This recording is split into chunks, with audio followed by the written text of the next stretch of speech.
సంక్రాంతి ఇది రైతుల పండగ అని పుస్తకాల్లో చదువుకున్నాం. ఇది పెద్దల పండుగ అని పెద్దలు చెబితే విన్నాం. కానీ ఈరోజు పరిస్థితులు చూస్తుంటే ఏమనిపిస్తుంది? ఇది సామాన్యుడి పండుగ కాదు, కేవలం రాజకీయ నాయకుల పండుగలా మాత్రమే కనిపిస్తుంది. ఒక్కసారి రోడ్ల వైపు చూడండి. 2 తెలుగు రాష్ట్రాలు, ఆంధ్ర నుండి తెలంగాణ దాకా ఎక్కడా ఆ కళ లేదు.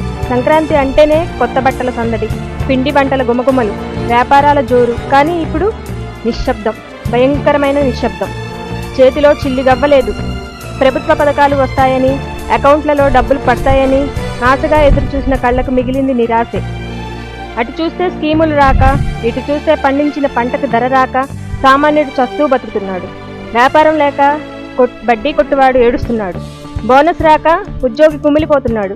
కానీ ఈ కష్టాలు మన నాయకులకున్నాయా? లేదు.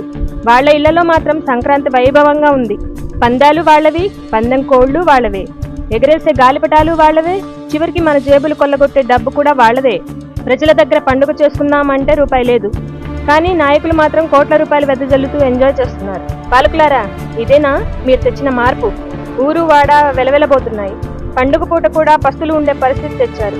గుర్తుపెట్టుకోండి, ఈ సంక్రాంతి సామాన్యుడి ఇంట్లో పొంగలేదు, కానీ వాడి కడుపులో మాత్రం కసి మరుగుతుంది. మా పండుగ మాకిచ్చేయండి. ఇది ముమ్మాటికి శ్రీమంతుల సంక్రాంతి మాత్రమే. పేదవాడి పండుగ ఇంకా రాలేదు. ఎప్పుడు వస్తుందో ఎవరికీ తెలియదు. పండుగ కలకల లేదు, పల్లెలు విలవిలలాడుతున్నాయి.